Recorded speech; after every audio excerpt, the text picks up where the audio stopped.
చాలామంది యేసుప్రభు గురించి తెలియక అమాయకులు నోరు పారేసుకుంటారు. శిలువ మీద 3 మేకులు తీసుకొని రాలేని వాడు మనల్ని ఏం రక్షిస్తాడండి? ఏలీ ఏలీ లామా సబక్తాని అని మాట, నా దేవా నా దేవా ఆ చెయ్యి ఎందుకు విడిచితివి అంటే చెయ్యి విడుస్తాడు నీకు తెలియదా? ఎందుకో తెలియనో లెక్క మాట్లాడుతున్నావు. తెలుసు.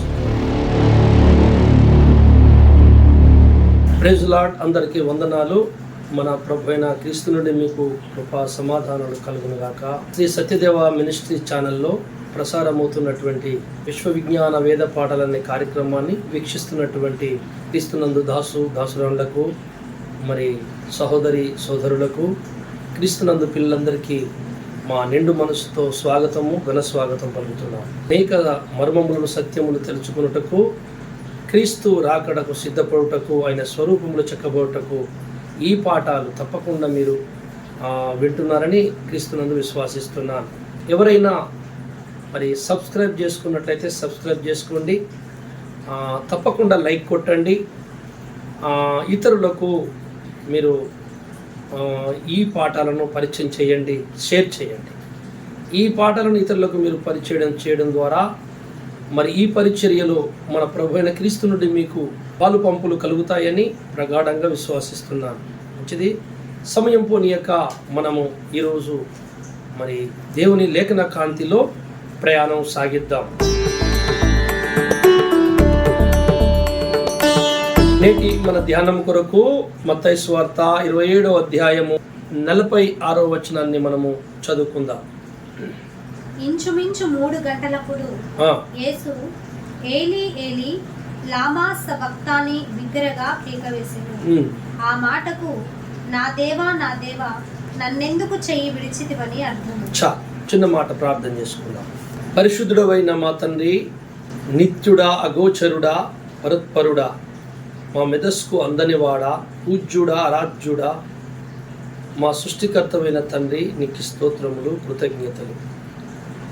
ఈ రోజున నా తండ్రి, మీరు చెప్పబోతున్న పాఠాన్ని వింటున్న నా సహోదరి సోదరులకు, నీ బిడ్డలందరికీ అయ్యా మీ కనువిప్పును, మీ శక్తిని, మీ వెలుగును ప్రకాశింపజేసి ప్రతి హృదయాన్ని ఈరోజు తాకండి, సత్యమును గ్రహించే మనసు దయచేయండి. ప్రతి ఒక్కరిని దీవించండి, ఆశీర్వదించండి. అయ్యా ఈ లేఖనాలు, ఈ వివరణ, ఈ బోధ వింటున్న వారందరికీ ఆశీర్వాదకరంగా మారినట్లు, అనేకుల రక్షణార్థమై, ఆత్మల రక్షణార్థమై, మీ మహిమార్థమై ఆశీర్వదించండి. ప్రతి ఒక్కరిని మీరు దీవించండి, ఆశీర్వదించి కృప చూపండి. అజ్ఞానులము, అల్పులము ప్రభువా, మరి మీకు వ్యతిరేకమైన స్వభావం ఏదైనా మాలో ఉన్నట్లే తొలగించి మీకు సమీపస్తులుగా చేసుకొని మీరే ఇక్కడుండి మీ దాసులను మాట్లాడి అందరినీ తెప్పరిల్ల చేసి మమ్మల్ని అందరినీ దర్శించమని, మా అందరితోనే మాట్లాడమని మా రక్షకుడు ప్రభువైన యేసు నామములో ప్రార్థించి వేడుకుంటున్నాను తండ్రి, ఆమేన్. చదవబడిన లేఖన భాగములో మనము వివరణను కొంచెంసేపు మనము తెలుసుకుందాం. దేవుడు మనకు తెలియపరచాలనుకుంటున్నటువంటి ఆ మర్మమును, ఆ సత్యమును మనము గ్రహించి మన హృదయము ప్రభుకు నిలయంగా మారినట్లు మనము తీర్చిదిద్దబడదాం మన పరిశుద్ధాత్మని సహాయంతో. మత్తయి సువార్త 27 అధ్యాయములో ఈ వచనము తెలియని వారు ఎవరు లేరు. మరి అందరికీ తెలుసు, యేసు ప్రభుల వారు శిలువ మీద పడ్డ శ్రమలు, మాటలు, బాధలు, ఆయన వేదన అందరికీ తెలుసు. అయితే ఒక చిన్న విషయాన్ని జ్ఞాపకం చేద్దామని నీ వచనాన్ని చదివాను. ఆయన శిలువ మీద ఉన్నప్పుడు దేవుడరా, నా దేవా నా దేవా నా చెయ్యి ఎందుకు విడిచితివి అని ఆయన అక్కడ ఉన్నటువంటి స్థానిక ఎవరి భాషలో మాట్లాడాడు. మంచిది. దేవుడు చెయ్యి, తన తండ్రి అయిన దేవుడు అప్పుడు వరకు తన చెయ్యి పట్టుకొని ఉన్నాడు. అప్పుడే తన చెయ్యి వదిలేశాడు. నువ్వు ఎందుకు వదిలేశావు అని ఏమీ తెలియని వాడిలాగా ప్రభు తండ్రిని అడుగుతున్నాడు. అసలు భూత భవిష్యత్తు వర్తమానాలు ఎరిగిన నీవు చెయ్యి విడిచి తన చెయ్యి తండ్రి విడుస్తాడు ఆ సమయంలో అని తెలియదా? అలా తెలిసి ఎందుకు అడుగుతున్నాడు ఆ మాట? ఎందుకు అంటున్నాడు యేసుప్రభుల వారి శిలువ మీద? ఆ మాట అని తండ్రి చేతికి ఎందుకు అప్పచెప్పుకుంటున్నాడు? 26వ అధ్యాయం 2వ వచనంలో అదే మత్తయి సువార్తలో మొదట ఏమన్నాడో చూడండి. ఆయన సిలువ మీదికి ఎక్కక ముందు 2 దినములైన పిమ్మట 2 రోజుల తర్వాత పస్కా పండుగ వచ్చుననియు అప్పుడు మనుష్య కుమారుడు సిలువ వేయబడుటకై అప్పగింపబడుననియు మీకు తెలియనని చెప్పెను. అంటే యేసు ప్రభుల వారు సిలువకేయబడతాడని, సిలువ మీద మరణిస్తానని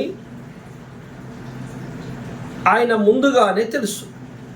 చనిపోతాడని, సిలువకేయబడతాను, నేను చనిపోతాను, మరి తిరిగి లేస్తానని ముందుగానే ప్రకటించుకున్నాడు ఆయన మరణాన్ని, పునరుద్ధానాన్ని. అంటే ఆయనకు ఎరుగుదురు, ఆయనకు అన్నీ తెలుసు. అన్నీ తెలిసిన వాడు దేవుడు నా చెయ్యి విడిస్తాడని తిరిగినట్టు నా ఎందుకు విడిచావు నా చెయ్యి అని అడుగుతున్నాడు. స్నేహితులారా, మనం చాలా జాగ్రత్తగా ఆలోచించినట్లయితే మనం ఒక విషయాన్ని మనం జ్ఞాపకం చేసుకోవాలి.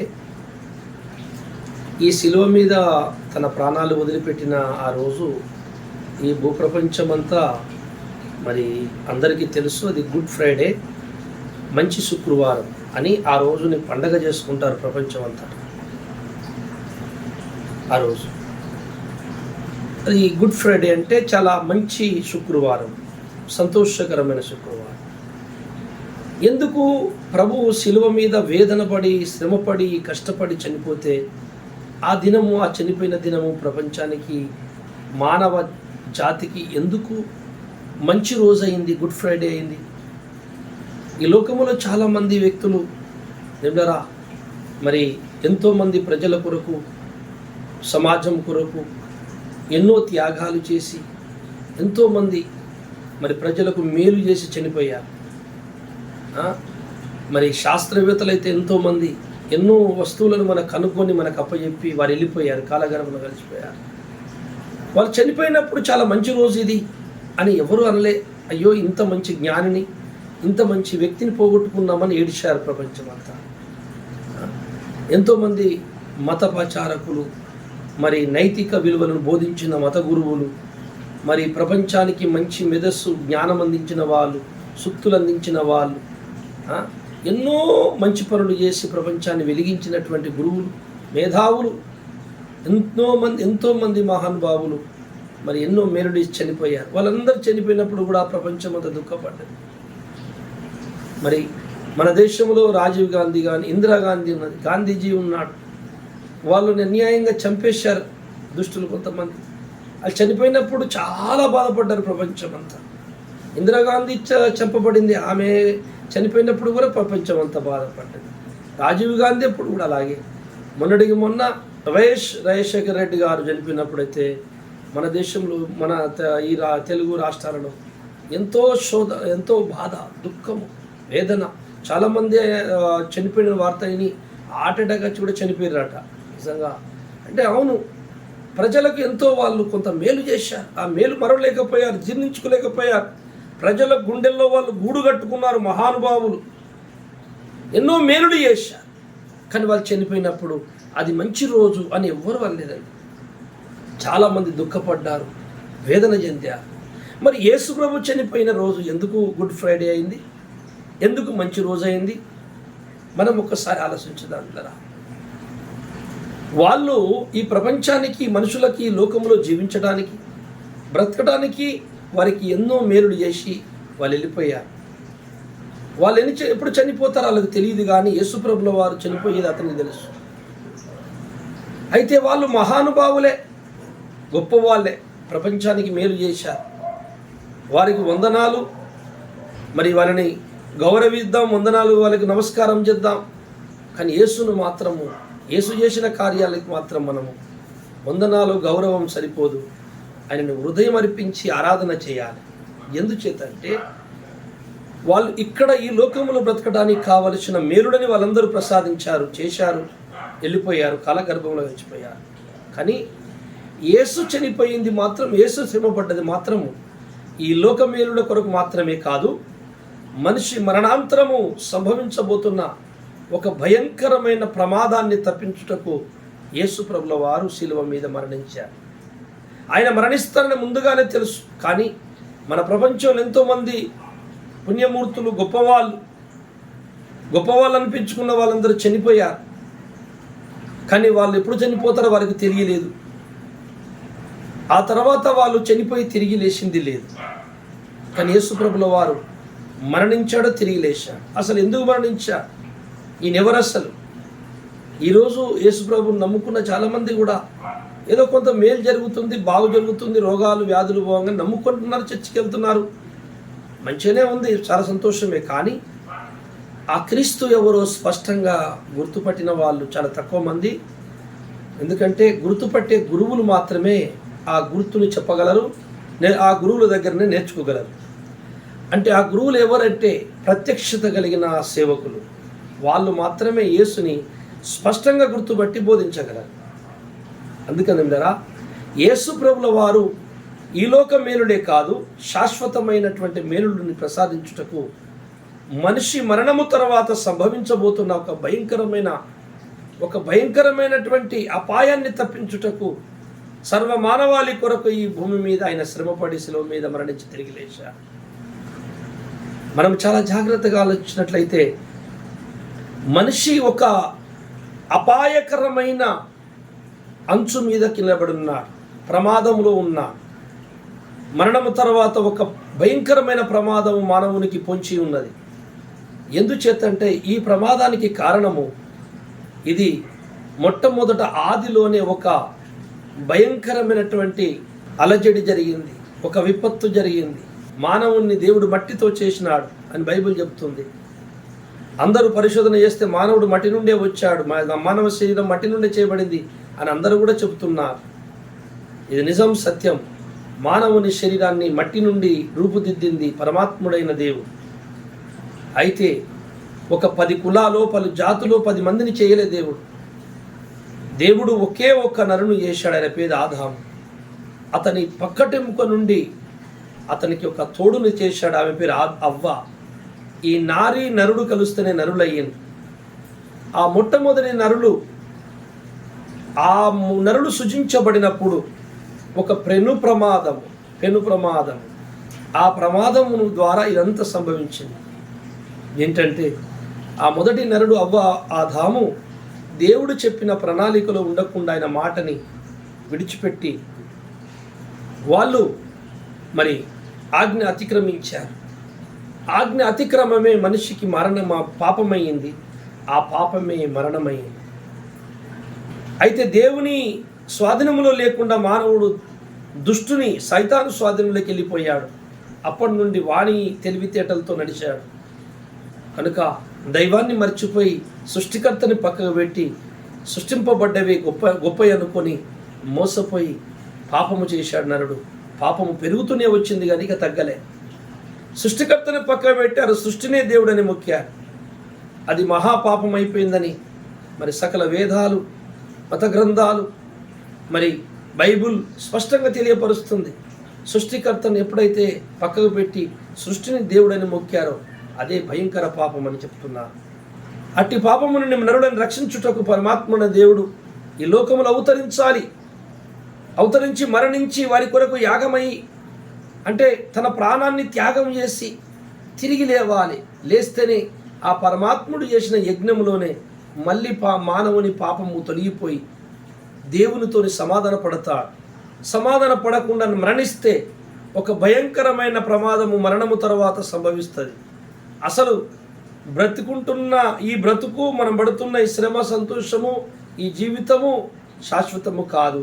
అసలు జీవితము, అసలు శ్రమ, అసలు సంతోషము మరణము తర్వాతనే సంభవిస్తుంది. ఆ అసలు శ్రమ, ఆ భయంకర శాశ్వత శ్రమ నరకం, ఆ సంతోషము, ఆనందము, శాశ్వతమైన ఆనందము స్వర్గము, దేవుని రాజ్యం. ఈ 2 మరణము తర్వాత మానవునికి ఉన్నాయి. అయితే దేవుడు మనిషిని ఆ పాపము నుండి తప్పించుటకు తనే నరవతారం ఎత్తి మరణించి తిరిగి లేవాలి అని మత గ్రంథాలు, ఖురాన్లో చెప్పబడింది. యేసు ప్రభు మరణించి తిరిగి లేచాడని. ఏమంటే వేదస్సులో ఋగ్వేదము 10వ మండలము మరి 55వ సూక్తము 5వ మంత్రములో ఇదిగో యువకుడైనటువంటి ఇంద్రుడు ఆయన మహాత్మ్యమును చూడుడి, నిన్న మరణించి ఈరోజు సజీవుడై ఉన్నాడు అని రాయబడింది. ఆ 4 చతుర్వేదములను ఆంధ్ర అనువాదం చేసిన మరి దశరథ రంగాచార్యుల వారు ఇప్పుడు లేరు. వారు మరి ఏమిటారా అతడు ఆ తెలుగులో ఆ అనువాదం చేసిన గ్రంథాలను నేను 12 సంవత్సరాల క్రితమే తీసుకొని చాలా దీక్షగా ఇంట్రెస్ట్గా చదివాను. నాకు చాలా విషయాలు దేవుడు నేర్పించాడు. అందులో ఉందే మాట చెప్పాను ఇప్పుడు మీకు. మరణించి తిరిగి లేచిన ఇంద్రుడు ఎవరు అంటే, అలా మరణించి తిరిగి లేచిన వాని యందు సకలము సిద్ధించును, సకల మానవుల పాపములు క్షమింపబడని అంటున్నారే, ఆయన ఎవడు అని నేను పరిశోధన చేసినప్పుడు ఆయన ఎవరో కాదు, మన ప్రభు అయిన క్రీస్తే కనబడుతున్నాడు అక్కడ. ఈయన తప్ప భూమి మీద ఇలా మరణించి రక్తము కార్చి తిరిగి లేచిన వాడు, బతికి మళ్ళీ మరణించకుండా ఉండినవాడు నరజాతిలో ఒక్కడు కూడా, నరపుట్టుక పుట్టిన వారిలో ఒక్కడు కూడా లేడు. అందరి ఎముకలు మట్టిలో కలిసిపోయాయి. సమాధిలో పెడితే తిరిగి లేచి ఇప్పటికీ సమాధి ఖాళీ ఉందంటే అది కేవలం యేసుక్రీస్తు ప్రభుల వారిదే. అందుకే యేసుక్రీస్తు ప్రభుల వారు మరి ఈ లోకములో అతడు మరణించిన దినము ఎందుకు ఆనందకరం అంటే, మానవునికి ఎవ్వరూ చేయలేని మేలు ఏ నరులు చేయలేరు. ఈ లోకములో తినడానికి బతకడానికి జ్ఞానము విద్య నేర్పి మేలుడు చేస్తారేమో కానీ మరణము తర్వాత ఆ భయంకరమైన ప్రళయము ఆ నరకాన్ని తప్పించి మరి పరమాత్ముడైన దేవుని స్వాధీనంలో ఆ నరుడు నిత్యము ఆనందంగా బ్రతుకుటకు అలాంటి మరి మార్గాన్ని చేస్తుటకు ఏ వ్యక్తి చనిపోవడం ఎవరూ చేయలేరు. అందుకే ఈ ప్రపంచములో కాదు, విశ్వములో కాదు, ఎవ్వరూ కూడా దేవుడు సృష్టించిన కోటాను కోట్ల దేవదూతల లోకాలలో ప్రధానులైన దూతలే కానీ ఎవ్వరు కూడా చేయలేని పని యేసు ప్రభు చేశాడు. ఏంటంటే మన పాపముల కొరకు ఆయన క్రయాదానము చెల్లించాడు. మన పాపముల కొరకు ఆయన నీతిమంతుడై బలియాగమైపోయాడు. మన పాపముల కొరకు తన రక్తమంతా కార్చాడు.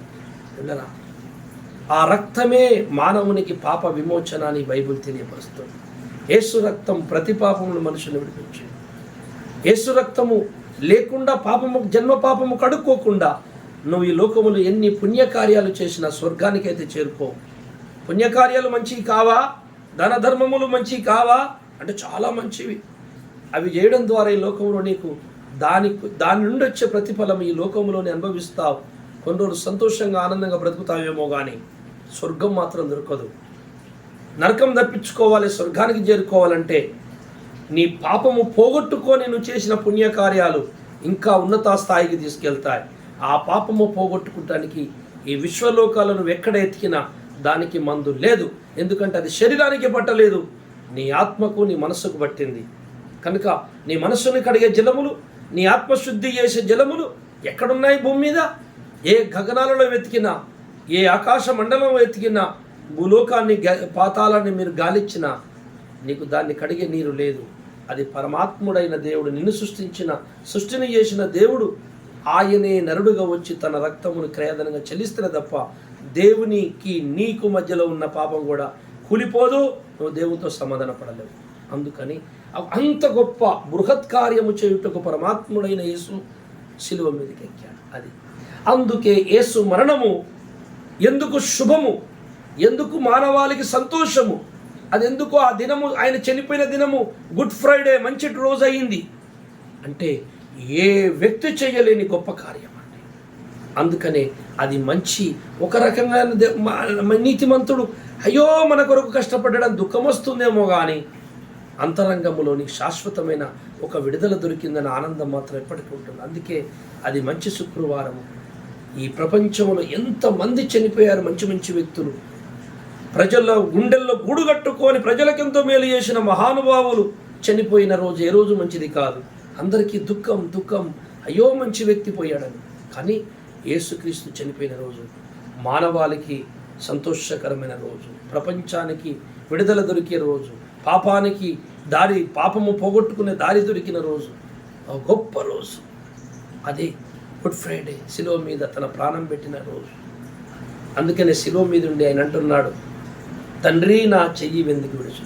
2 కొరింథీ పత్రిక 5వ అధ్యాయము 21వ వచనం ఒకసారి చదవండి.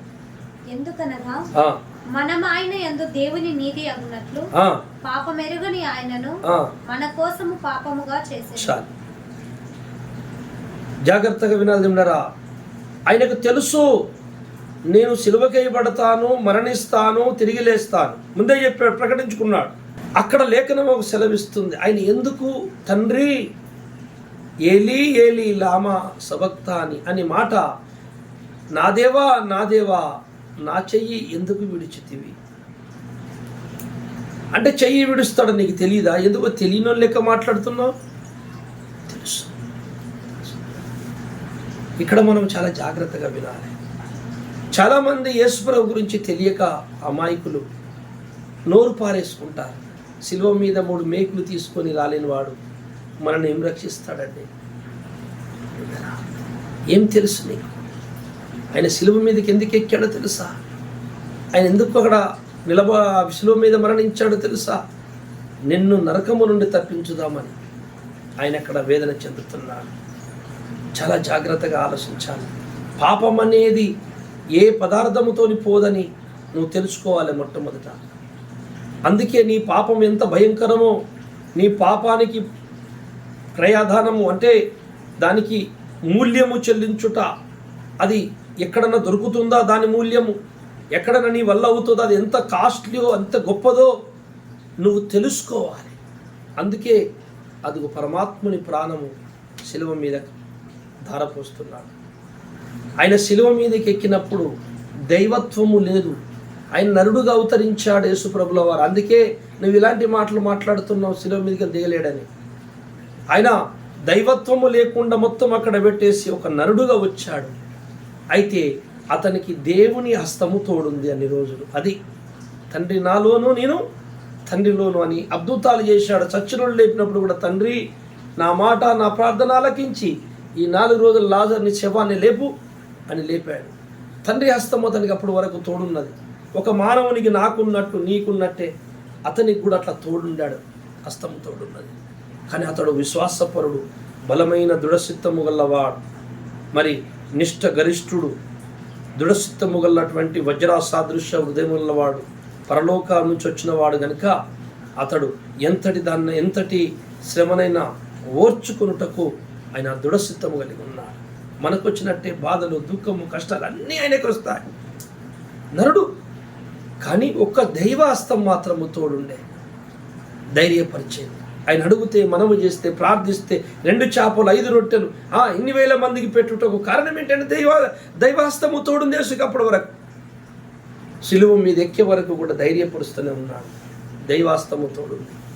దైవత్వం అయితే ఏం లేదు, మొత్తం అక్కడ ఆయన ఉంది.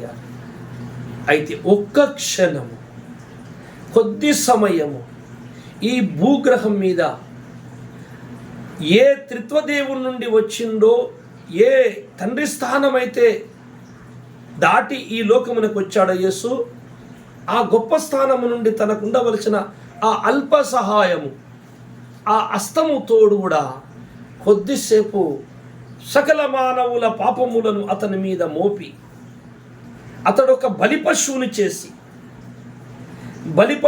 చేయాలి, చేసేసాడు. శిలువ మీద ప్రాణాన్ని వదిలేసే టైంలో ఎవరి సహాయము లేకుండా కుమారుడు టోటల్ నరుడు, 100కు 100% ఒక నరుడిలాగా తన ప్రాణాలని తండ్రికి అప్పచెప్పుకోవాలి. ఏ సహాయం అతనికి ఉండకూడదని ఆ తండ్రి అనే దేవుడు అప్పటి వరకు ఉంచిన స్థాన్ని తీసివేశాడు. అందుకంటున్నాడు, నరుడిలాగా మాట్లాడుతున్నాడు, దేవుడిలాగా కాదు, తెలిసిన వాళ్ళలాగా కాదు, నరుడు వలె మాట్లాడుతున్నాడు. నా చెయ్యి ఎందుకు విడిచింది, నా చెయ్యి ఎందుకు విడిచింది. ఎందుకు విడిచాడంటే అప్పుడు కొరింథీ రాసిన పత్రికలు, ఇప్పుడు మనం చదువుకున్నాం మన 2వ కొరింథీలో, ఎందుకు విడిచాడంటే ఎందుకంటే మనమందరము ఆయన యందు దేవునికి నీతిమంతులమై రక్షింపబడుటకు, అసలు పాపమే ఎరుగని ఆయనను మన కొరకు పాపము చేశాను. దేవుడా, యేసు పేరు చెప్పుకొని కోట్లాది రూపాయలు సంపాదించుకుని ఉన్నారు. బైబిల్లో ఉన్న మాటలను వాడుకొని లక్షలు కోట్లు సంపాదించుకొని ప్రపంచంలో పేరు పోయిన ఉన్నారు. ఏమిటరా, ఒక సినిమాలో మన బైబిల్ స్టోరీని పెట్టుకొని ఆ రోజుల్లోనే ఎన్టీ రామారావు సినిమా తీశాడు, నేరము నాది కాదు ఆకలిదని. అందులో ఒక వ్యభిచారపు స్త్రీని మన బైబిల్లో పట్టుబడ్డ ఆమెని యూదులు వాళ్ళ మత ఆచార ప్రకారం, ధర్మశాస్త్ర ప్రకారం రాళ్ళు పెట్టి కొడుతుంటే ఆమెని యేసుప్రభు ఎక్కడున్నాడో అక్కడ తీసుకొస్తారు. యేసుప్రభుని అడుగుతారు, బాబు ఈయన ధర్మశాస్త్ర ప్రకారం వ్యభిచారం చేసింది, పాపం చేసింది, రాళ్ళు పెట్టి కొట్టి చంపాలి, మరి నువ్వేమంటావని యేసుప్రభుని ప్రశ్నించినప్పుడు, మీలో పాపము లేనివాడు మొదటి రాయి వేయమని యేసయ్య చెప్తే ఎవడు వేయకుంటే ఆ సన్నివేశాన్ని ఆ సినిమాలో పెడతారు. ఇలా అక్కడ యేసుప్రభుల వారు అడ్డొచ్చినట్టు ఎన్టీ రామారావు ఆ అమ్మాయికి అడ్డొచ్చి, మనిషిని సమాధి చేస్తారా, ఇది మనుషులు చేసే పని అయినా, మనలో పాపము చెయ్యని వాడు ఎవరో చెప్పండి అని ఒక పాట సన్నివేశం కూడా ఉంటుంది. అది బైబిల్ స్టోరీ అండి ఆ కాలములో.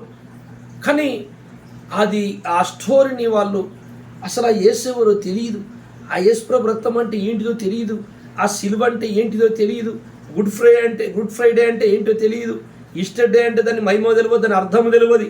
యేసు నమ్ముకోవడము, చర్చిలు కట్టుకోవడము, పండుగలు చేసుకోవడం, చేష్టాలు పెట్టుకోవడం, ఇంతే అసలు. అలాగనే చాలామంది కూడా బైబిల్లో మాటలు వాడుకొని లక్షలాది రూపాయలు సంపాదించుకున్నారు, ఆ సన్నివేశం పెట్టుకొని ఎన్నో లక్షలు సంపాదించుకున్నారు. బైబిల్ స్టోరీలో బైబిల్లో ఉన్న సూపర్ హీరోస్, సంసోన్ అయితే, దావీద్ అయితే, సొలొమోన్ అయితేనే, ఏలియా, ఎలీషా, ఇలాంటి సూపర్ హీరోస్, అలాంటి హీరోల స్టోరీని వాళ్ళు వేరే రకంగా తీసుకొని కోట్ల రూపాయలు సంపాదించుకున్నారు. బైబిల్ చదివి దేవుడారా, ఈరోజు నువ్వు ఉన్న టెక్నాలజీ ఇదంతా కూడా సైకిల్ మొదలుకొని విమానం వరకు, కుట్టు మిషన్ మొదలుకొని కంప్యూటర్ వరకు, ఈరోజు ఈ పరికరాలు, ఈ యొక్క మీడియా మొత్తము కూడా బైబిల్ చదివిన వాళ్ళే బయటికి తీసుకొచ్చారు. బైబిల్ చదివి ఎంతో గొప్ప పేరు తెచ్చుకొని హాయిగా డబ్బు సంపాదించారు. కానీ ఆ బైబిల్ ఏంటో, ఆ యేసు ఎవరో తెలియదు వాళ్ళకి. నిజంగా యేసుని తెలుసుకుంటే వాళ్ళ ప్రసంగాలు, వాళ్ళ ఉద్దేశాలు, వాళ్ళ ఈ లోకానికి చేసే మేలులు, మరి వాళ్ళు ఇచ్చే సందేశము అది వేరే ఉంటుంది. ఈ లోక జీవనం కోసం మాట్లాడరు. మరణించినాక అసలు ప్రమాదం ఉన్నది. నా సోదరులారా, మరణించినాక మనకు ప్రమాదం పొంచి ఉన్నది. యేసులోకి రండి, ఆ ప్రమాదం తప్పించుకుంటామని ప్రపంచానికి దేవులారా మరి బోధ చేస్తారు, ఆజ్ఞాపిస్తారు. అందుకే యేసు ప్రభుల వారు శిలువ మీద మన కొరకు మరణించినప్పుడు మనుషులందరి పాపము తండ్రైన దేవుడు అతని మీద మోపబోతున్నాడు. కుమారుడా, నీ శ్రమంతా శిలువలో పొంది ఇప్పుడు ప్రాణం వదిలే ముందు నేను ఒక్కసారి చేయి వదిలి పెడతా, టోటల్ నువ్వు నరుడు అయిపోతావు, నీకే సహాయం ఉండదు, ఇక నువ్వు భరించి చనిపోవాలి. అప్పుడే నీ త్యాగము పరిపూర్ణమై సకల మానవాళికి నేను ఎవరెవరికి ఈ పరలోక రాజ్యాన్ని సిద్ధపరిచానో వారిని పాపము నుండి విడిపించుకొని తీసుకొచ్చేటువంటి ప్రక్రియ మొదలవుతుంది.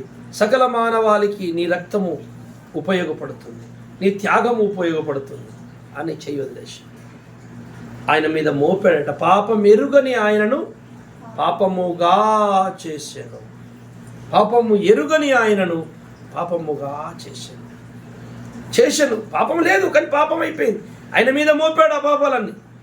ఈరోజు యేసు ప్రభుని నువ్వు ఈరోజు బాప్తిస్తావు. ఈరోజు నా పాపుల రక్షకుడు యేసు, నా దేవుడు సృష్టికర్త, నా పాపముల కొరకు మరణించి తిరిగి లేచాడని ఈరోజు ఒక వ్యక్తి కొత్తగా నమ్మి యేసుని నమ్ముకొని బాప్తిసం తీసుకుంటే అతడి పాపములు ఆ రోజు శిలువ మీదకే వెళ్ళిపోతాయి. అంతకు ముందు నమ్మిన వల్ల పాపాలు కూడా శిలువ మీదకే వస్తాయి. ఆయన క్రీస్తుకు పూర్వము ఆ రక్త ప్రోక్షణ మీద ఎదురు చూసి దాని మీద విశ్వాసించిన వారి పాపములు, క్రీస్తు తర్వాత మన పాపములు కూడా ఆ శిలువ కాడికి సెంటర్లోకి వెళ్ళిపోతాయి.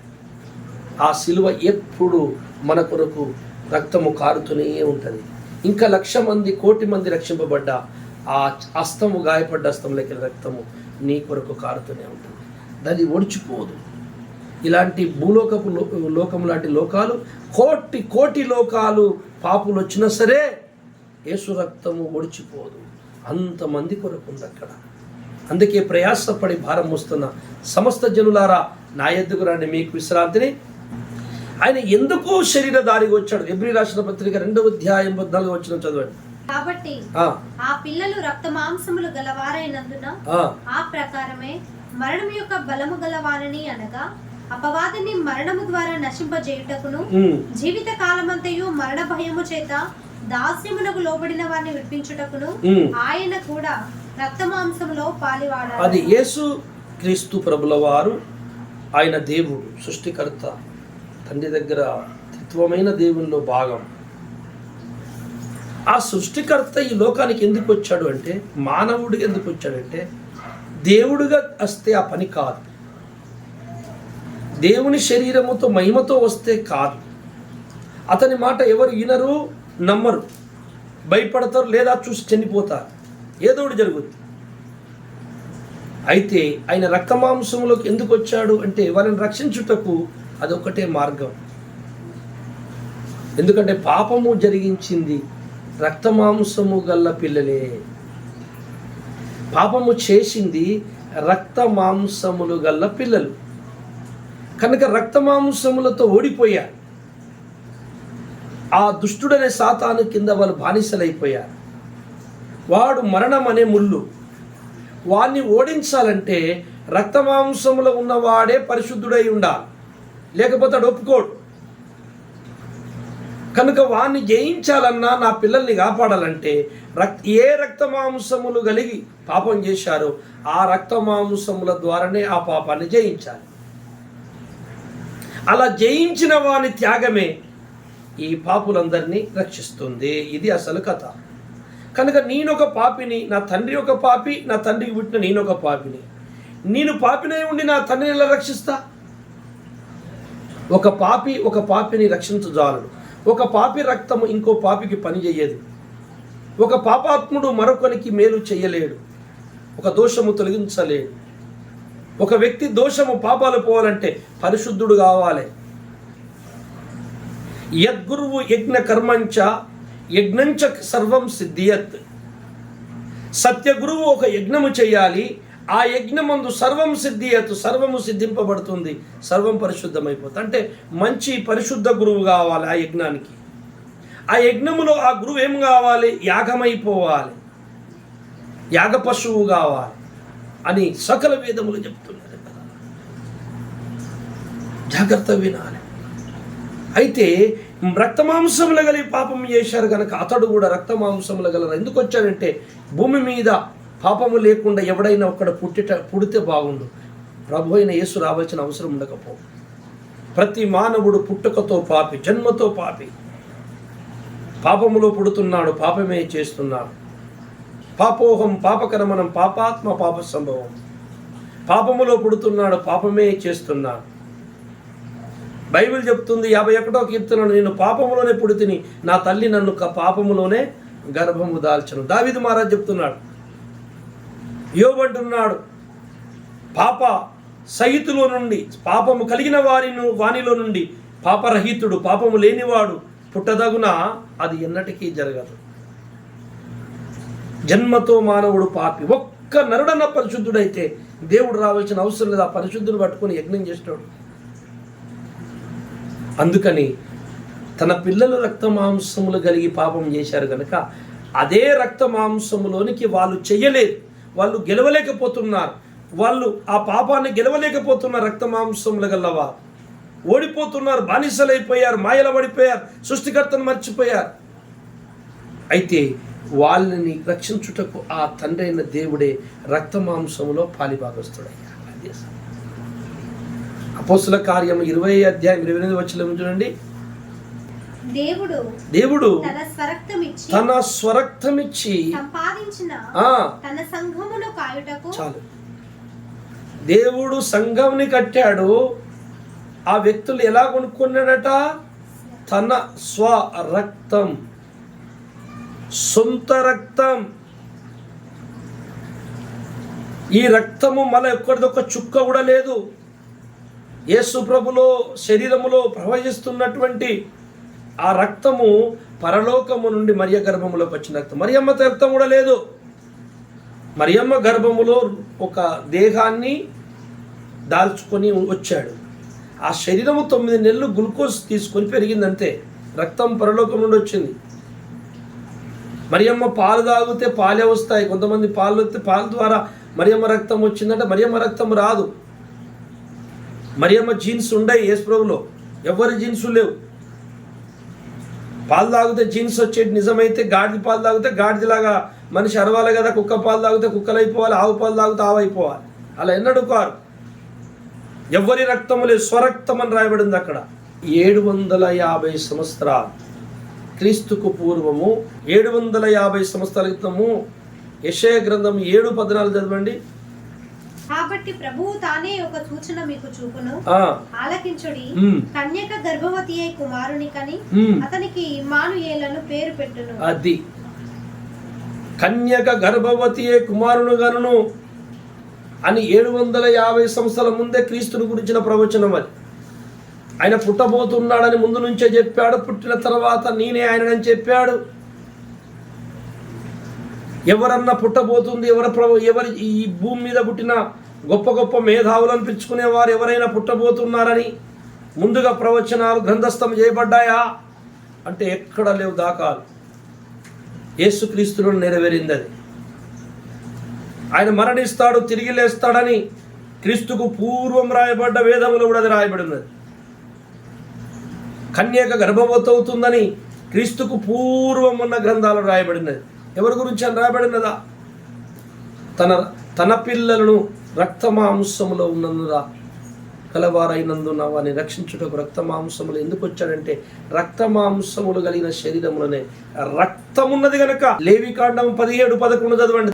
రక్తము దేహమునకు ప్రాణము, రక్తము దేహమునకు ప్రాణము, మీ నిమిత్తము ప్రాయశ్చిత్తము చేయునట్లు బలిపీఠము మీద పోయుటకై దానిని మీకు ఇచ్చితిని.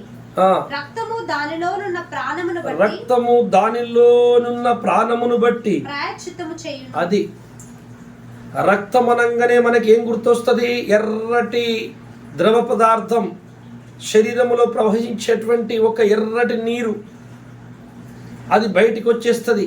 ఏమండి రక్తము ఇప్పుడు మనం మేకలు, పశువులను కానీ కోళ్ళను కానీ ఏదైనా జంతువు కోసినప్పుడు ఆ రక్తం తీస్తారు. ఇప్పుడు ఆ కటిక దుకాణంలో వాళ్ళు ఉన్నారు, మేకలు గొర్రెలు కోసేవాళ్ళు. రక్తం ఒక గిన్నెలో పడతారు. పట్టిన తర్వాత రక్తము కింద ఒలికిందా లేకపోతే గిన్నెలో పట్టినా, కొద్ది నిమిషాలు టైంలోనే, కొద్ది సమయంలోనే రక్తము గడ్డగట్టిపోతుంది. కొన్ని సంవత్సరాలు ఆ శరీరంలో ఉన్నది రక్తం గడ్డగట్టలేదు. బయటికి రాగానే రక్తం ఎందుకు గడ్డగడుతుంది? ఒక వ్యక్తికి రక్తం తక్కువైందంటే, ఈ ప్రపంచంలో మీ మేధావులము జ్ఞానవంతులమని చెప్పుకుంటున్న నరులు, మేము చంద్రమండలానికి వెళ్ళాం, ఆడికి వెళ్ళాం, వీడికి వెళ్ళాం, ఆ టేబుల్ టెలిస్కోప్ పెట్టాం, ఇది పెట్టాం, మేము అనుకుంటున్నాం మనుషులు వచ్చే వాళ్ళని దాపుతున్నాం ఫ్రిడ్జ్లో పెట్టి, ఇక కొద్ది రోజుల తర్వాత సైన్స్ డెవలప్ అవుతుంది, శవంలో జీవం పోతామని అలా అంటుంటే వీళ్ళు డబ్బులు ఇచ్చి వాళ్ళ శవాలు దాచుకుంటున్నారు అక్కడ. మేము అది ఇదని చెబుతున్న మనుషుల్లారా, మీరు ఏది చేయకండి, ఇంత రక్తాన్ని తయారు చేయండి దయచేసి. ఒక వ్యక్తిలోనికి రక్తం ఎక్కియండి, తయారు చేస్తా. రక్తము తక్కువై చచ్చిపోతున్న వ్యక్తికి నువ్వు తయారు చేసిన రక్తముతో నువ్వు బ్రతికించి చూపెట్టు. అది ఎవ్వని వల్ల కాదు. వాళ్ళకి ఇంతవరకు అంతు చిక్కలే రక్తంలో ఏముందో. అది ఎవరికి కంటికి కనపడేది కాదు. వాళ్ళు ఏదో 4 రకాల పదార్థాలు ఉన్నాయి అందులో. ఎర్ర రక్త కణాలు, తెర్ర రక్త కణాలు, ప్లేటెట్స్, ఇంకేమున్నది 4 ఉన్నాయని చెప్పారు, ప్లాస్మా. ఈ 4 పదార్థాలు చెప్పుతున్నావే కానీ అది బయటికి రాగానే ఎందుకండి ఆరిపోతుంది, అంతు చిక్కటం లేదు, ఎవరికి అర్థం కాదు. మరి శరీరంలో ఇన్నేళ్ళు ఉన్నాయి, రక్తం ఎందుకు అలా ఆరిపోలేదు, ఎవరికి అర్థం కాదు. రక్తము లోపల దేవుడు పెట్టిన మన కంటికి గోచరించని ప్రాణం ఉంది. ప్రాణం ఆత్మ మిళితమై దేహములో కలిసి ఉంటాయి. అందుకే రక్తం ఇక్కడ గడ్డగట్టదు, బయటికి వెళ్ళగానే గడ్డగట్టిపోతుంది. ఎందుకంటే అందులో ఉన్న ప్రాణము బయటికి వెళ్ళిపోతుంది. దేన్ని బట్టి నీ పాపాలు క్షమింపబడి అంటే ఎర్రటి రక్త ద్రవ పదార్థము కాదు, ద్రవ పదార్థమే అయితే ఇప్పుడు రోజు ఇంత యేసు రక్తం కారుతూ ఉండాలి ఆకాశం మీదకి. మరి ద్రాక్షరసం పనికిరాదు ఇక. అది రక్తము లోపల ఒక కంటికి మనము కళ్ళకు చూడలేనటువంటిది ప్రాణము. అది మన నేత్రాలకు అది అగోచరము, కనపడదు. అదో ప్రాణము. ఆ ప్రాణం ఎక్కడి నుండి వచ్చిందయ్యా నరు లోపల కంటే? ఆది నరుడు ఆదాము దగ్గర దేవుడు మట్టితో మానవుణ్ణి బొమ్మ శరీరము చేసి అతడి నాసిక రంధ్రములో తండ్రి దేవుడు తన లోపలి జీవవాయువుదగా నరుడు జీవాత్మాయను. అంటే జీవము ప్లస్ ఆత్మ, ఆ జీవమే రక్తం. రక్తము లోపలికి వెళ్ళిపోయి ఆ రక్తములో నుంచి ప్రాణం ఉన్నది. ఆ ప్రాణము పడ్డ శ్రమ, ఆ ప్రాణము చేసిన ఓర్పు సహనమే నీ పాపములకు పరిహారం. రక్తము నుండి ఏబేలు రక్తము నుండి తన ప్రాణము మొరపెట్టాను. రక్తము అక్కడ కయ్యను కొట్టేశాడు, రక్తం అంతా గారిపోయిందట. నేలన పడ్డ రక్తం అట, అందులోని ప్రాణం మొరపెట్టిందట. అది ఆ సౌండ్ ఎప్పుడైనా విన్నావా నువ్వు? ఆ సాఫ్ట్వేర్లు ఉన్నాయి ఎవరి దగ్గరన్నా? రక్తంలో ప్రాణం ఉన్నది అరుస్తుందట, అది ఎవరికైనా వినబడిందా? అది అలా ఆ రక్తంలోని మొరని వినే సాఫ్ట్వేర్లే కానీ ఎలాంటి మిషన్లే కానీ ఏమైనా ఉన్నాయా అంటే ఎవరి దగ్గర లేవు.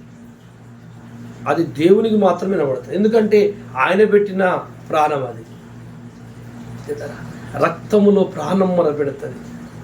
రక్తము లోపల దాగి ఉన్న ప్రాణం, అందులోని ప్రాణమును బట్టి నీ పాపమునకు ప్రయాచిత్తమైంది. ఎందుకంటే నీతిమంతుని రక్తము లోపల నీతిమంతుని ప్రాణం ఉన్నది. గొర్రె రక్తము లోపల గొర్రె ప్రాణం ఉన్నది. పక్షి రక్తము లోపల పక్షి ప్రాణం ఉన్నది. చేప రక్తము లోపల చేప ప్రాణం ఉంది. యేసు రక్తము లోపల యేసు ప్రాణం ఉంది. ఆ ప్రాణమే నీ పాపములకు ప్రయాచిత్తం ఎలా అవుతుందంటే, తండ్రి అయిన కోపానికి అడ్డు తిరుగుతుంది, నీకు అడ్డం తిరుగుతుంది. అయ్యా, ఈ కుమారుడు నేను ఇష్టపడ్డాను, కొట్టకు, నన్ను చూసి అతన్ని క్షమించు అంటే ఈ త్యాగమూర్తి యొక్క మంచితనాన్ని బట్టి, ఆ త్యాగమూర్తి త్యాగాన్ని బట్టి, తన కుమారుని బట్టి నిన్ను అతని లోపల నుండి స్వీకరిస్తూ తను నిన్ను క్షమించేస్తూ నీ పాపాలు మర్చిపోతున్నాడు. యేసును నమ్మకుండా నీ పాపములు ఎట్లా పోతాయిగా? ఈ భూప్రపంచములో సవాలు ఇస్తున్నాను, పాపం పోయే మందు ఎక్కడ లేదు, యేసు రక్తం ఒక్కటే. ఎందుకంటే ఆ యేసు రక్తము లోపల యేసు ప్రాణం ఉంది. ఆ ప్రాణం ఈ భూలోకపు ప్రాణం కాదు, మనిషి లోపలి ప్రాణం కాదు, జంతువుల లోపలి ప్రాణం కాదు, పరలోకము నుండి దిగి వచ్చిన దేవుని స్వరక్తం అనగా సొంత ప్రాణం. అందుకే పరలోకములో ఉన్నప్పుడు ఎబ్రీ 10:5 చదవండి ఒకసారి. ఎబ్రీ 10:5. ఆయన ఇంకా సిలువ భూలోకములో కన్య గర్భమందు రాకముందు, యేసు ప్రభు ఇక్కడికి రాకముందు, తల్లి కడుపులోకి రాకముందు, కాబట్టి ఆయన ఈ లోకమందు ప్రవేశించినప్పుడు ఇలాగు చెప్పుచున్నాడు. పరలోకములో నుండి ఈ లోకములోకి రాకముందు అక్కడున్నప్పుడు మాట్లాడుతున్నాడట. బలియు అర్పణయు నీవు తండ్రి, నువ్వు బలి అర్పణ కోరలేదు, కానీ నాకు ఒక శరీరమును అమర్చితివి. పూర్ణ హోమములను పాప పరిహారార్థ బలులను నీకు ఇష్టమైనవి కావు. చాలు. ఆయన నాకు ఒక శరీరము పరలోకములోనే అమర్చి తల్లి గర్భములోకి పంపాడట. చూసారా? ఆయన సూక్ష్మములో ఉండగలడు, బ్రహ్మాండములో ఉండగలడు. ఈ మాటను బాగా గుర్తుపెట్టుకోండి. సొలొమోను అంటాడు, అయ్యా, ఆకాశము నీ సింహాసనం, భూమిని పాదపీఠ, నేను కట్టిన మందిరంలో నువ్వు ఏడుంటావు స్వామి. సూక్ష్మములో ఉండగలడు, బ్రహ్మాండములో ఉండగలడు. చిన్న నలుసుగా మరియమ్మ గర్భంలోకి వచ్చి ఒక పెద్ద దేహముగా తయారైపోయాడు. 4వ వచనం చదువు. ఎడ్ల యొక్కయు మేకల యొక్కయు రక్తము పాపములను తీసివేయట అసాధ్యం. జాగ్రత్త వినాలి. ఎడ్ల రక్తము, మేకల రక్తము, మనుషుల రక్తము పాపాలను తొలగించం. ఎందుకంటే రక్తము లోపల వాటి ప్రాణం ఉన్నది. ఆ ప్రాణము పాపములు తీయుట అసాధ్యం. ఎందుకంటే పాపము తొలగించాలంటే పాపము లేని రక్తం కావాలి. పాపము లేని నరుని రక్తం అంటే నరుడు కావాలి, పాపం ఉండదు. ఇక నరులందరూ పాపులే పుట్టుకతో. మరి పాపము లేని నరుడు ఎక్కడ దొరకాలి? లేడు. యజ్ఞం చేసే గురువు లేడు, యద్గురువు లేడు.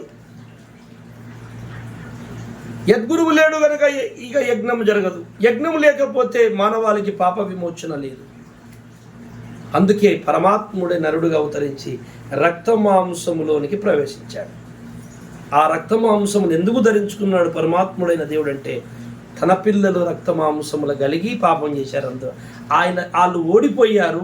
రక్తమాంసములతో పాపానికి బానిసలైపోయారు. ఇప్పుడు చూడండి, కామము, క్రోధము, మోహ, మదమాశ్చర్యములనే అధమ గుణములకు, ఈ కోపానికి, అహంకారానికి లొంగిపోయి ప్రతి నరుడు దానికి బెండైపోయి పడిపోయాడు. ఎవడు గెలుస్తలేదు, గెలవడు. అయితే ఆ దేవుడు మాత్రం నరుడుగా వచ్చి వీటన్నిటిని గెలిచాడు. అందుకే మీద ఉంచిన దుడుచుకున్నాడు, పల్లెత్తి మాట ఎవరన్నారని. లేదా ఆయన ఇంత పాపపు ఏమాత్రము ఛాయలు కూడా ఆయన మీద ఆలలేదు. పుట్టుకలో పరిశుద్ధుడు, పెంపకములో పరిశుద్ధుడు, మరణములో పరిశుద్ధుడు, పునరుద్ధానంలో పరిశుద్ధుడు. టోటల్ యేసు చరిత్రనే పరిశుద్ధం. ఎందుకు పరిశుద్ధం అంటే అది పరలోకం నుంచి వచ్చిన రక్తం. ఆ రక్తములోని ప్రాణమే మన పాపమునకు విడుదల. ఈ మనుషులందరూ ఈ లోకములో మనకు కొంత మేలు చేయడానికి పనిచేస్తారేమో కానీ మనల్ని సంతోషపరుస్తారు, లాభాలు చూపిస్తారు. కొంతకాలం వాళ్ళు మాకు గొప్పవాళ్ళుగా కనపడతారు. ఈ లోకానికి గొప్ప మేలు చేసిపోయారు, సంతోషమే వాళ్ళందరికీ నా ఒక నమస్కారములు. కానీ యేసును మాత్రము ఈ లోక జీవితము కాదు, మరణించినాక మనకు జరగబోతున్న భయంకరమైన నరకం అనే ఒక భయంకరమైన అపాయము నుండి తప్పించి శాశ్వతమైన ప్రేమ, ఇర్మియా గ్రంథము 31:3 ఉండదు, శాశ్వతమైన ప్రేమతో నిన్ను ప్రేమించుచున్నాను. వీళ్ళు ఇక్కడ మన కొద్ది రోజుల ప్రేమ ఇది, కానీ అది శాశ్వతమైన ప్రేమ. ఎప్పటికీ దేవునితో ఉండిపోతాం. అంత గొప్ప బృహత్ కార్యము, గొప్ప కార్యమును ఆ పరమాత్ముడి దేవుడు భూమి మీద జరిగించాడు. దగ్గర ఆ యజ్ఞమే పరలోక యజ్ఞము. పరలోక నరుడు భూలోకమునకు వచ్చి పరలోకమును దిగి వచ్చి నరరూపములో వచ్చి చేసిన యజ్ఞము. ఆ యజ్ఞమందు సర్వమానవుల పాపములు భస్మమైపోతాయి. ఆ యజ్ఞమును మీరు ఒప్పుకోకుండా యేసుని మీరు వెంబడించలేదు. ఆ యజ్ఞంలోని పాపములు పోగొట్టుకుంటేనే యేసెవరు నీకు అర్థమవుతుంది. యేసుని తెలుసుకోండి, బాప్తిసం తీసుకోండి, ఆ పాపాలు కడుక్కోండి. అదుగో రాకడ సమీపించింది, ఎక్కువ సమయం లేదు. మళ్ళీ అతడు రాబోతున్నాడు. వచ్చినప్పుడు తన వారిని అందరు లేపుతాడట. నువ్వు మట్టిలో మట్టు కలిసిన మళ్ళీ కొత్త శరీరాలతో, మరణము లేని శరీరాలతో తన నమ్మిన వారిని అందరిని తీసుకొని కొత్త సృష్టిలో ఉంచుకుంటాడు. నూతన సృష్టి, కొత్త ఆకాశము, కొత్త భూమి. పాతవన్నీ గతించిపోతాయి. సృష్టికర్త ఎన్నైనా తీసేయగలడు, పెట్టుకోగలడు, ఆయన ఇష్టం. అది సృష్టించబడింది ఎప్పుడు దైవం కాదు, సృష్టించిన వాడే దేవుడు. సృష్టింపబడ్డది ఎప్పుడు నువ్వు తయారు చేసింది. నువ్వు కొడితే చనిపోయేది, నువ్వు కాలబెడితే కాలిపోయేది దైవము కాదు. నిన్ను సృష్టించిన దైవం నీకంటే గొప్పోడై ఉంటాడు, కానీ నీకంటే తక్కువై ఉండదు ఎప్పుడు. నిన్ను సృష్టించిన వాడు నీకంటే జ్ఞానవంతుడై ఉంటాడు, కానీ నీకంటే జ్ఞానము తక్కువైనది ఉండదు ఎప్పుడు. ఈ సృష్టి లోపల మానవుని యొక్క సృష్టి ప్రతి దానికంటే గొప్పది. ఇక మానవుని కంటే దేవుడే గొప్పడు. ఈ సృష్టిలో అన్నీ నీ తర్వాతనే. ప్రతి జంతువు, ప్రతి పదార్థం అంతా నీ ముందు నీ కోసం చేయబడ్డాయి. నీ మేలుకై నరుని కోసం చేయబడ్డాయి. పంచభూతాలు నరుని కోసం చేయబడ్డాయి. జీవాసులు, జీవాలు, జీవరాశులు, చేపలు, గాలి, నీరు, అగ్ని అంత నీ కోసం చేయబడ్డది. అన్నిటి మీద గువ్వే గొప్పోడు అసలు. కానీ నువ్వు అమ్ముడు పోయి, పాపానికి అమ్ముడు పోయి సాతాను చేతిలో పెట్టేశావు. ఇప్పుడు దేవుడు వచ్చి మళ్ళీ నిన్ను పాపను విడిపించి మళ్ళీ అన్నిటికీ అధికారం చేయబోతున్నాడు. కనుక గొప్పవాడవైన నీవు గొప్పవాడిని తెలుసుకో. పనికిరాని వాటిని దైవమని మొక్కి ఏం సాధించలేదు. దేవుణ్ణి తెలుసుకున్నామని మనం ఎంతో సంబరపడుతున్నాం కదా, కొంతమంది సంబరపడుతున్నారు కదా. ఆయన్ని స్పష్టంగా గుర్తుపట్టండి. పేరుకు మాత్రం యేసు ప్రభుని నమ్ముకుని అట్టి గుళ్ళు కట్టుకొని స్టార్లు పెట్టుకుంటే పరలోకం దొరకదు. ఏదో సంవత్సరానికి ఒకసారి చర్చికి పోతే, ఎప్పుడో ఒక్కోసారి బైబిల్ మీద దుమ్ము దులిపి చదువుకుంటే ఆ చర్చ పరలోకం దొరకదు. ఆ యేసు ఎవరు చదవండి, నేర్చుకోండి, తెలుసుకోండి, సిద్ధపడండి. ఆయన రాకడ సమీపించింది. మనం కడవరి దినములు బతుకుతున్నాం ప్రియులారా. త్వరలోనే యేసు ప్రభుని ముఖాముఖిగా చూడబోతున్నాం అందరం. యేసు రాకడలో మనందరం బతికే ఉంటాం అనుకుంటున్నాను నేను. ఎందుకంటే ఎక్కువ కాలం లేదు, సమీపించింది. ఛాయలన్నీ మరి గుర్తులు అన్నీ నెరవేరుతున్నాయి, కనపడుతున్నాయి. ఆయన రాకడ సమీపించింది. త్వరగా సిద్ధపడదాం ప్రభు కోసం. ఈ వాక్యము, ఈ పాఠము మీ అందరి హృదయాల దేవుడు ఫలింపచేయునుగాక. ప్రార్థన చేసుకుందాం. పరిశుద్ధుడా, మా పరలోకపు తండ్రి, మానవాళి పాప విమోచన కొరకు, సకల విశ్వ శాంతి కొరకు ఈ లోకమును అవతరించిన పరత్పరుడా, అగోచరుడా, నీకు స్తోత్రములు. నీ గురించి నా ప్రభువా ఏమని వివరించను? ఎంత వివరిస్తున్నా అది నూతనమే. నా తండ్రి, నువ్వు చేసిన కార్యాలను కానీ నిన్ను కానీ వివరించుట ఎవరి తరము కాదు తండ్రి. ఈ బ్రహ్మాండాన్ని సృష్టించిన సృష్టికర్త మా కోసం నరుడుగా వచ్చి అయ్యా అనేక అయ్యా నిందలు అపనిందలు ఎన్నో అపహాస్యాలు పిడిగుద్దులు భరించి కొరడాలతో చీల్చబడి ఇనుపశీలతో కొట్టబడి నా పాపముల కొరకు నీవు శిలువ మీద విలవిలగొట్టుకున్నావు తండ్రి. శ్రమపడి ప్రాణము విడిచి తిరిగి ఆ ప్రాణాన్ని మళ్ళా తీసుకొని పాతాళ శక్తులు గెలిచి పరదేశుని పైనుంచి తండ్రి కుడి పార్శ్వమందు కూర్చొని విజ్ఞాపన చేస్తూ నా కొరకు మరలా తిరిగి రానై ఉన్న నజరుడైన నా యేసయ్యా, మా ఆశ్రయపురమా, నా రక్షణ నీకు స్తుతి స్తోత్రములు. ఈరోజు మాట్లాడిన ఈ మాటలు విన్నటువంటి నీ బిడ్డల హృదయంలో, మా అందరి హృదయంలో ఫలింపజేసి మా జీవితంలో నా తండ్రి నీ ఆశీస్సులు ఆశీర్వాదములు కుమ్మరించి అయ్యా ప్రతి అడుగులో నీ నామస్మరణలో సాగుటకు మాకు సాయం చేయమని, పరిశుద్ధాత్మను తోడుంచుమని, ఆశీర్వదించుమని, మాకున్నటువంటి అయ్యా నీకు నచ్చని ఏవైతే ఉన్నాయో మా యందు మీకు అయాసకరమైనవి మా యందు ఏమైనా ఉన్నట్లయితే వాటిని తొలగించి మీకు పరచుకోమని సహాయం చేయమని మా ప్రభు రక్షకుడైన యేసు నామములో ప్రార్థిస్తున్నాను. ఆమేన్. అందరికీ వందనాలు. Praise Lord. దేవుని చిత్తమైతే మరొక దినం కలుసుకుందాం. దేవుడు మిమ్మల్ని దీవించునుగాక. Praise the lord.